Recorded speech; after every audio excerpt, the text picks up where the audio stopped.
Have you ever looked at the headlines, the ones saying the stock market's at a record high, unemployment's low, the economy's booming, and then you look at your own bank account and think, am I crazy? This doesn't feel right.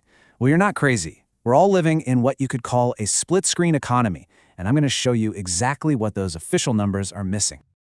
So yeah, this is the question, isn't it? Why does the whole system feel so broken for so many of us, even when we're told things are great? The answer, it turns out, is in the massive gap between those news headlines and the reality of what's actually going on inside your wallet.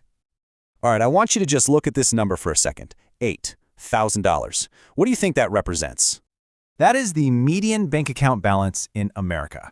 Let me say that again. If you have more than $8,000 in liquid savings, you are, statistically speaking, wealthier than half of the entire country. Just let that sink in for a moment. Okay, so let's dive into the raw data. Let's really look at a financial snapshot of America. This is the story you're not hearing on the nightly news.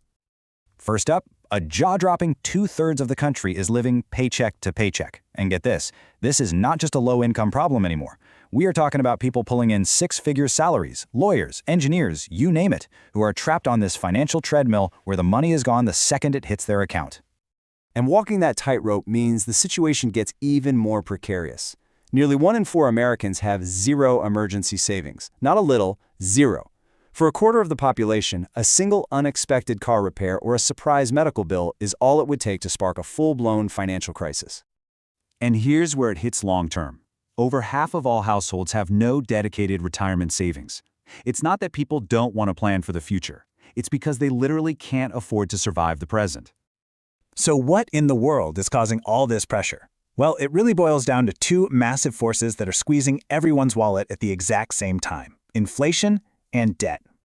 Let's be real. The damage from that huge inflation spike is already done. Prices for basically everything, groceries, rent, car insurance, are sitting about 25% higher than they were just a few years ago. Now ask yourself, did your wages jump 25%? For most people, maybe 10%, if they got lucky.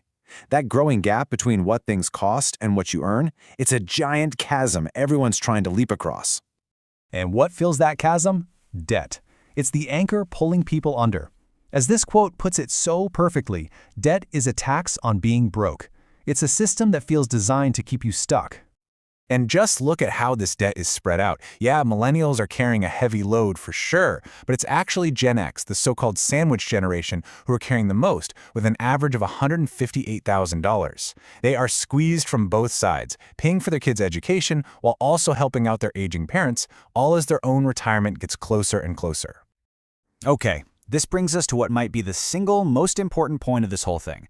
If you really want to understand where you stand financially, you have to stop looking at the average. It is the wrong number, and frankly, it's misleading everyone. Here's the key concept. Average gets totally skewed by the ultra-wealthy. You throw a few billionaires into the mix, and suddenly the average savings looks pretty healthy.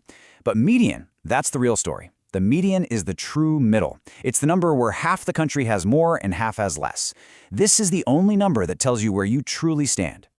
So let's look at the median retirement savings using that lens. These are the real deal numbers. If you're 40 years old with, say, $40,000 saved up, the average stats might make you feel like a complete failure. But guess what? You're actually ahead of the median for your age group. You're doing better than half the people your age. These aren't numbers to aspire to. These are survival metrics, and half the country isn't even hitting them. So, if looking at all this makes you feel stressed or like you're behind, I really want you to hear this. You are not failing. You are being failed by a structure that often prioritizes extracting profits over creating real financial stability for people. So where does that leave us? What can we actually do? Well, we focus on what we can control. We're going to shift right now from diagnosis to action. We're going from the national economy to your personal economy. Look, you can't single-handedly change interest rates or fix the housing market. But what you can do, starting today, is stop measuring yourself against these broken, misleading averages. The goal isn't to beat some fake number. The goal is to build your own stability. Here's the mental shift. Step 1, just stop comparing. Step 2, focus on your margin. That's the gap between what you earn and what you spend. It doesn't matter how small that margin is. That gap is your power. That is your weapon. That is how you build your escape hatch from that paycheck to paycheck cycle. The numbers don't lie, but you know what? They also don't get to define your next move. This isn't a race against anyone else. This is a fight for your own financial stability. So the real question is Is it a fight you're willing to win?